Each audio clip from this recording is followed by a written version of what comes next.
Now, I don't think the Lakers are going to have to worry about three-peating this year, meaning Pat Riley will not make any money from them. But the Saltier Adam Oslin joins us to talk all things NBA. Adam, how are you? What's up, guys? I bet if Pat Riley could trade Jimmy Butler three times, like he would. Like, he can't stand the guy that much.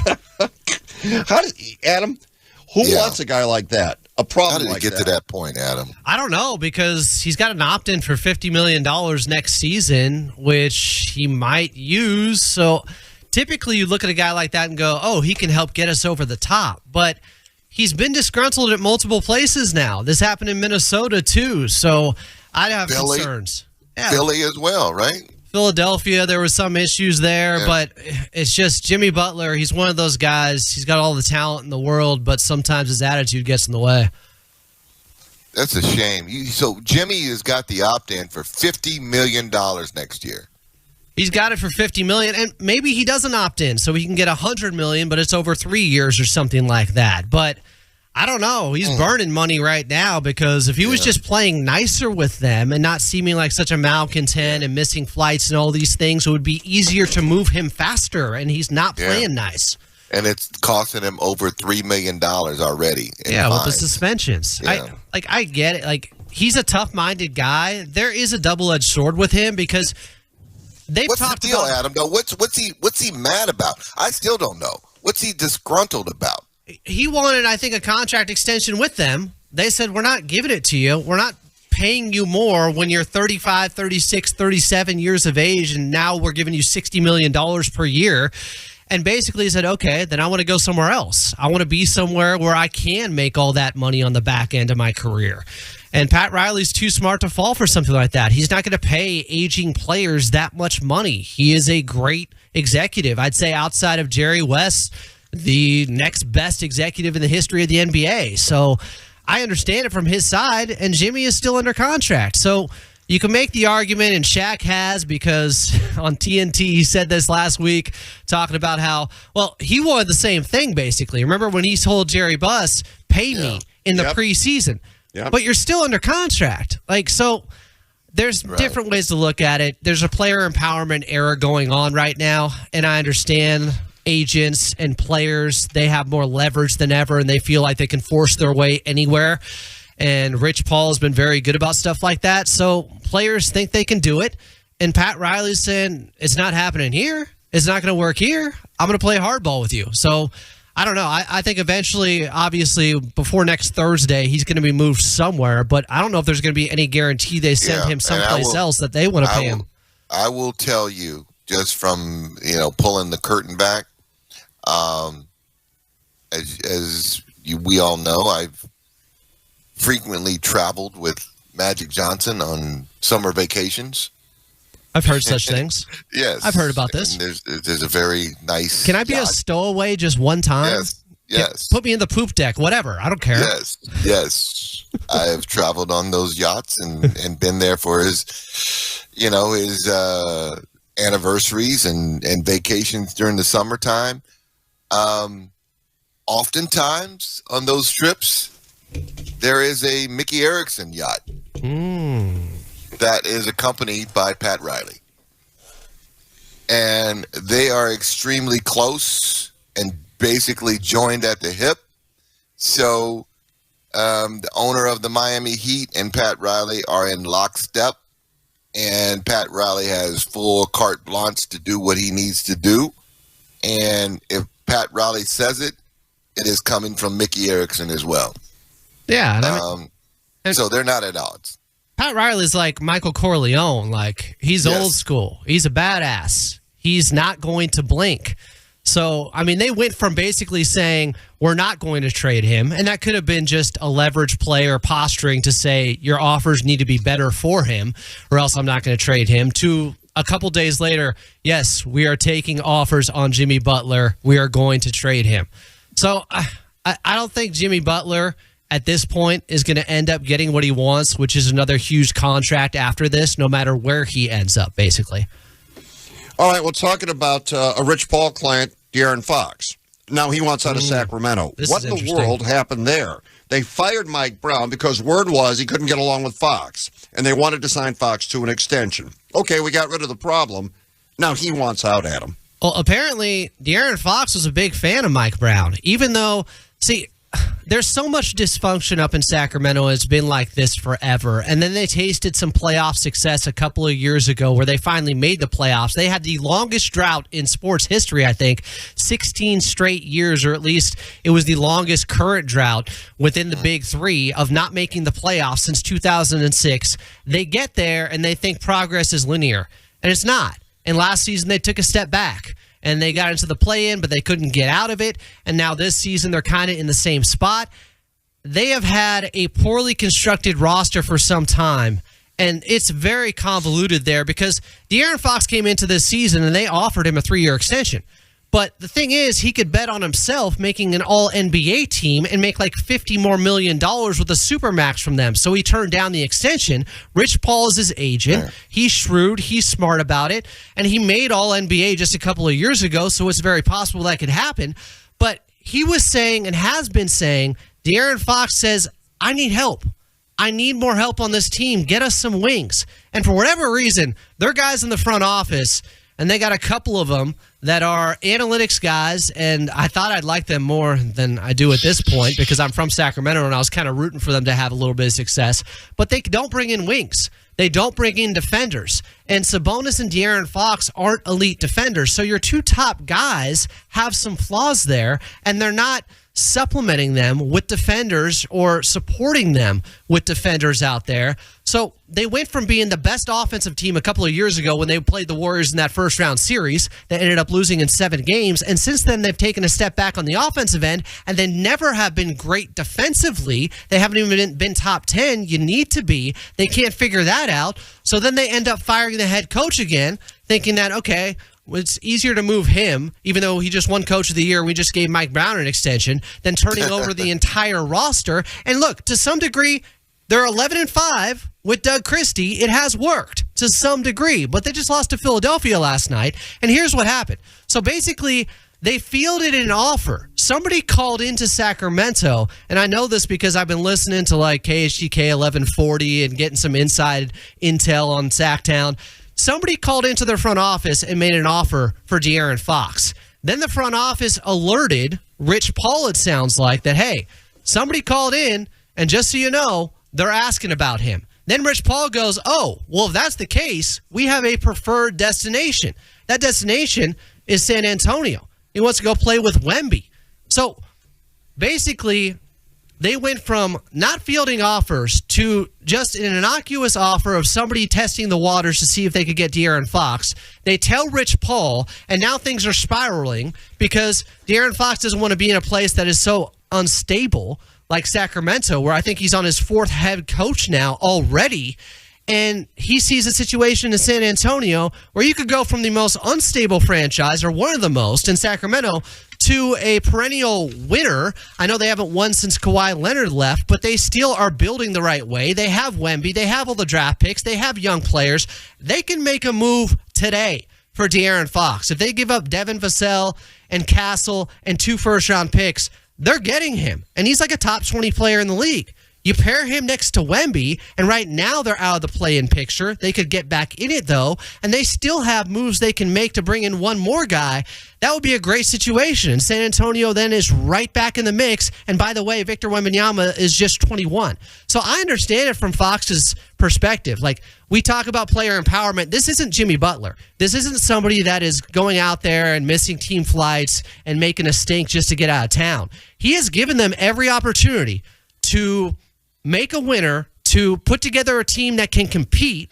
And now he's 27, and he's like, am I going to re-sign with this team for 6 more years or 5 more years and hang my hopes on the fact that the Kings finally get it together with real stability? Or should I go someplace that actually has proven it in San Antonio? That's what this is about right now. I think De'Aaron Fox has been a professional about this, because when they fired Mike Brown, guys, the front office did not come out and make a statement. They didn't come out and face the tough questions with the media. They left it for De'Aaron Fox to have to answer those questions. And what happened was the night before Mike Brown gets fired, he criticized De'Aaron Fox for a play late in the game. Now, they still liked each other, but everybody attached, he gets fired the next day. It must be about De'Aaron Fox. So he's the one that gets thrown under the bus when he actually liked Mike Brown, when there wasn't a real issue there. And by the way, they let Mike Brown talk to the media like 10 minutes before they're about to get on the plane to go on this road trip, and then they fire him. They actually let him talk right after practice, and then they decided to fire him. That's not the way you go about doing things. I didn't mind letting go of Mike Brown because sometimes you do have to shake things up, and it's a tough business, and he's still getting paid. But to do it that way just reeks of dysfunction within that organization that has been there for some time now. Yeah, that is crazy. It reminds me of what they did with Antonio Brown after the season in the Raiders, where they let him go to the press conference after the season and talk. I don't know. I'm here until they tell me different, and we're going to build on this year and try to grow next year. And then the next day he was fired. Why do you let a guy do that, go to a press conference and do that? Because the narrative out there, Adam, is that De'Aaron Fox and Mike Brown didn't get along, and they had to choose between the two, and they chose De'Aaron Fox over Mike Brown. Now De'Aaron Fox is the one that wants to get out. Yeah, and you can't lose a star like that if you're Sacramento. They were lucky to get him with the 5th pick because the Lakers took Lonzo. I think Josh Jackson was taken in that draft by the Phoenix Suns. Like, he fell to them somehow. And they hadn't been able to draft very well over the years. They missed out on a ton of guys, Jimmer Fredette, Nick Stauskas, Sauce Castillo. They drafted a bunch of bad players. It was Vlade Divac at the helm. He did a very poor job. And then they finally get somebody, and now they're fumbling the bag again with this guy. And he says all the right things. He wants to be in Sacramento. He is not made it a point like, hey, I need to get out of here. He's not forcing their hand. It's basically been, let's see how things go this season. Can you guys figure it out? Can we have some stability? And the head coach gets fired who he liked. The team isn't playing that well, and it doesn't look like there's an easy answer or the front office is bringing in the right guys because there's other rumors that the front office keeps telling the players in Sacramento that, hey, we're going to get John Collins. We basically have a deal done. And then they mess it up. Multiple times this has happened where apparently they tell them, we're bringing in this guy. And then somehow the trade doesn't go through. I don't know why they're telling players that and setting them up to be disappointed, but it seems to be happening. I don't know what's going on. So now Sacramento's probably should be looking at, should we fire the GM? Because are these the guys that we want to hitch our wagons to moving forward if not, they trade De'Aaron Fox. Either way, it's like they're not getting it done. They can't hold on to their superstar. They might have to trade him. It is a mess there. It is a big problem, and I would lean towards De'Aaron Fox ends up in San Antonio by next Thursday because it just makes too much sense. San Antonio has the trade assets. He's the perfect guy to pair next to Wemby, and Sacramento probably can't salvage the situation at this point. Adam, can you hang for a minute? Yeah, I'm with you. I'm Roggin and Rodney. AM 570. LA Sports. Adam, let's get to the Lakers now. AD says at the trade deadline, bring me a big. I think the problem is there are no bigs the Lakers either want or can afford. Adam knows a big. He talked about a big before. I've been saying this for a while. Yes. There is a guy who's 23 years of age who's not just about increasing your ceiling this year, but he can be the replacement for what you lost in Ivica Zubac. He can be your future center. He can play next to AD. He can be his backup. He can, be versatile out there for you. Walker Kessler with the Utah Jazz. I think he leads the league in offensive rebounds.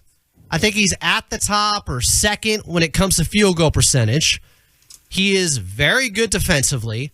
He can slot in and play next to AD whenever he's back immediately, and he can hold things down while AD is out. He's 23. So if you give up the 2 first-round picks they have to trade, you're getting a young player that's going to be good, that can be with you for the next 7 to 10 years. It's not all about this season with him. It's not just focusing on the present. He can help you in the present. He can help you in the future. It's the best of both worlds. go get Walker Kessler. But I think the issue, Adam, is that, and Dan Wojcicki alluded to this, they might not be willing to move him.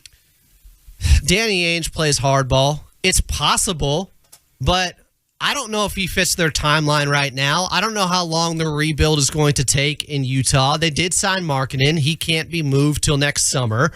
So maybe you're going to have to it starts with 2 first-round picks. Maybe you have to give up Dalton Knecht too. Maybe you have to give up Rui Hachimura.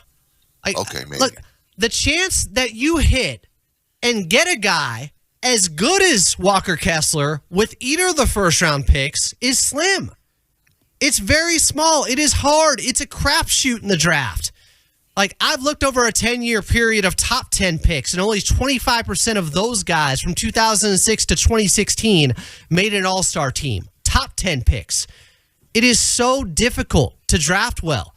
So get the known commodity that is a good young player now that is only going to get better, that can help you now and beyond the LeBron AD era. To me, it makes sense. You make the Godfather offer, you throw the kitchen sink his way, and Danny Ainge has no choice but to make that move with you. That's where I'd go, because I think the odds-on favorite when it comes to centers coming to the Lakers is Miles Turner. And I like that move. It's a very good move. He's 28. He's still young enough. He's shooting 39% from three on the season. So he can be out there playing next to AD, no problem. That has been a rumor for years. They should go get Miles Turner. Go get him. It hasn't happened. But why is Indiana giving him up? They're 5th right now in the Eastern Conference. They're 8-2 in their last 10 games. They're playing better. They were just in the Eastern Conference Finals last season. He's one of their key pieces. Maybe the 2 firsts forces their hand to give them up, but I don't know. If I'm them, we're trying to make a run now. We don't want to look like we're selling off. We were just in the Eastern Conference Finals. So I would go after Kessler and do whatever it takes to get him. And if that means Dalton Knecht, I'm doing it. Because as high as we all were, I think we fell into the Linsanity run he was having to start the season where he couldn't miss from the outside. Guys, he went 3 weeks without making a three-pointer at one point, I think in the month of December. So you're off on Dalton Knecht. I'm not off on him. I'm on board if that's what it takes to get Walker Kessler. I'm moving him. I'm sorry. Walker Kessler fixes so many issues for this Lakers team that have been there for years now. They've never been able to replace the model they had when they had JaVale McGee and Dwight Howard next to AD, and he finally just made it clear again. Very clear. Pre-game, post-game, I want to play the 4. Now, it doesn't mean he's going to be playing the 4 the entire game. At the end of games, he'll probably still be playing the 5, just like he was next to Dwight and JaVale. But if you have Walker Kessler, it gives you more options. I think that would fix their defense immediately. I'm telling you, they would be a top 10 defense right away if they brought in Walker Kessler next to AD. That would fix so much. That would make things so much easier. And they'd have a real identity again. It would bring consistency, balance to the force for this Lakers team. That's what they need. I think that's the move. Jonas Valanciunas is older. It won't take much to get him, but he's not a great defender. He's just a big body out there. Robert Williams is nice when he's healthy. He's really good, but he's never been able to stay healthy. Okay, so wait, so Valanciunas is the immediate, because you mentioned him before, in this run. Go get him right now. But in terms of long term, you're talking about Kessler is the guy that if they're thinking long term, Kessler is the guy. And Valanciunas is 10 years older. He's 33, I think, and he looks slower than that. But with LeBron and his age and AD, in his prime, doing his thing right now, how much more do you have? Valanciunas, as you mentioned before, could be the guy to go get him next to AD. But now that you look at it, Kessler could be a guy now and for the future. That's what I think is the best move, a guy like that. Because it's not just about this season then. Oh, we brought in Valanciunas. We gave up young talent. We didn't make a run.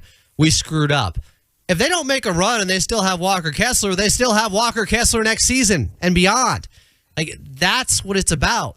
Because there's a lot of uncertainty the direction the Lakers are going to be going after this season. LeBron's probably good for one more year, right? That's what we all think, and then he retires. AD's under contract. But after next season, what are they doing? Well, after next season, Walker Kessler is still under the age of 25. You have a core member of your team, a centerpiece, a franchise cornerstone moving forward with him.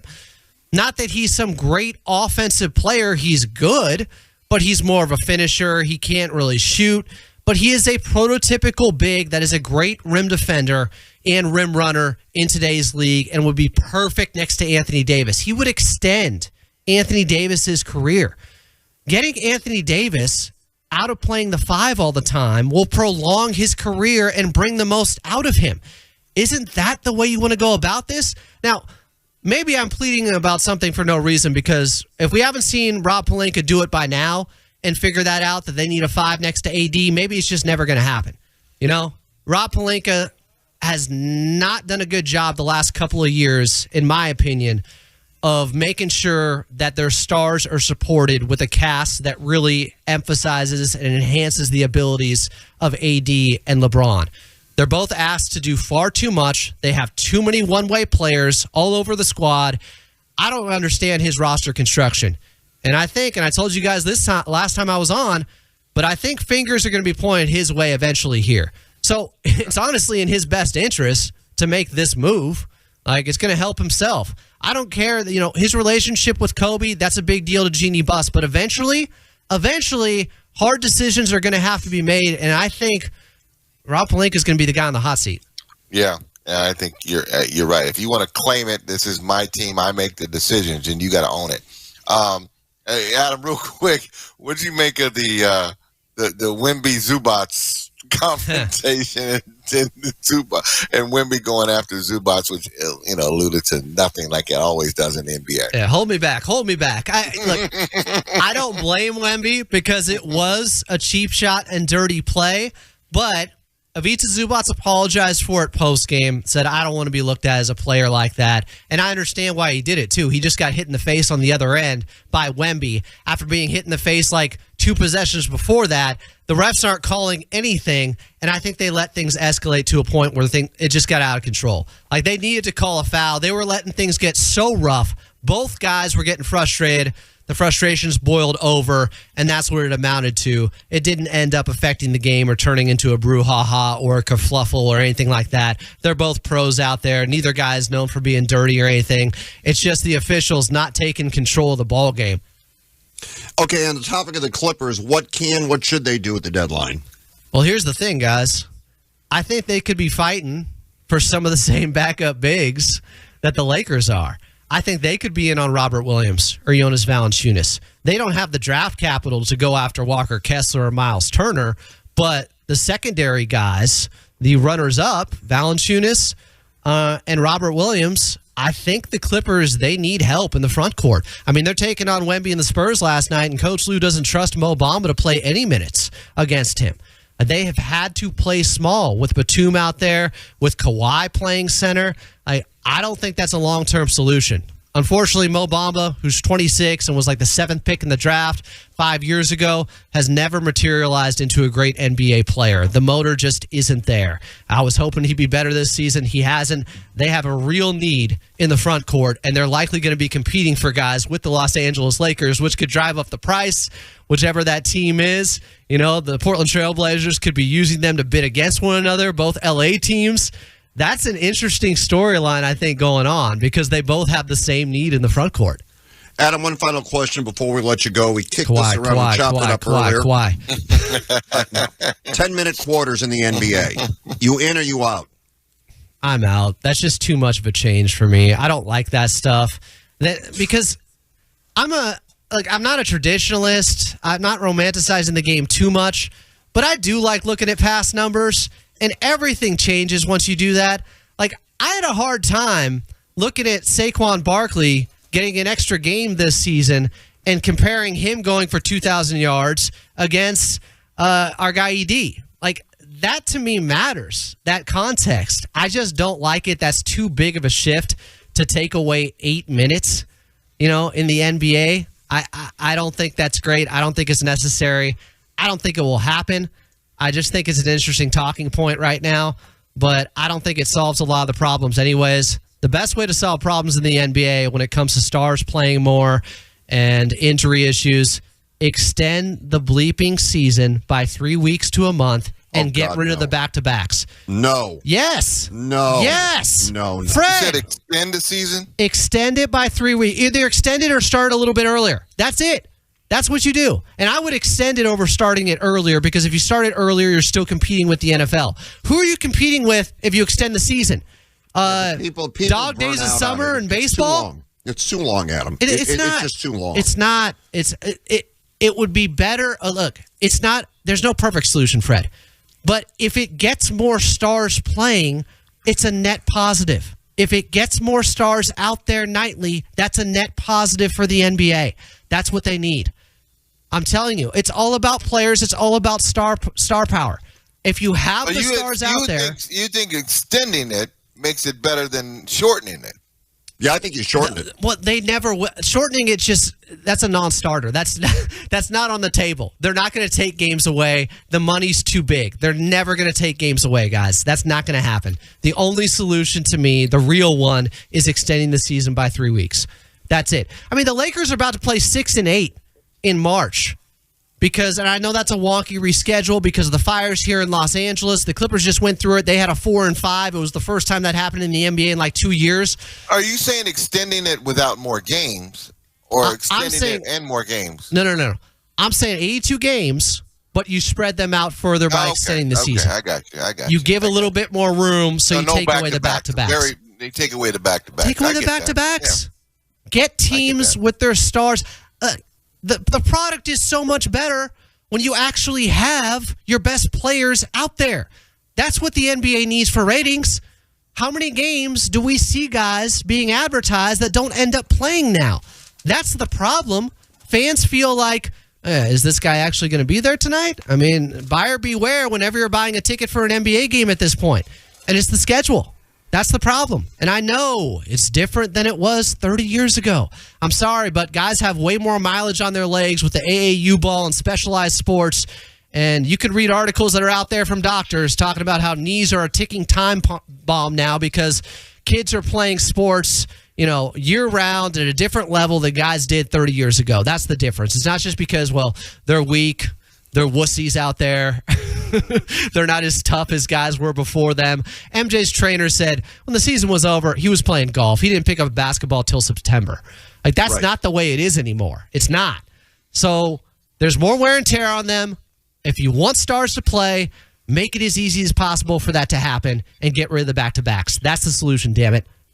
Well, then that's that. Okay. If that's a solution, damn it. I thought that would punctuate things very well, Fred. Yeah, you did a good job. All right, Adam, thanks. That was great stuff today. All right, appreciate you guys.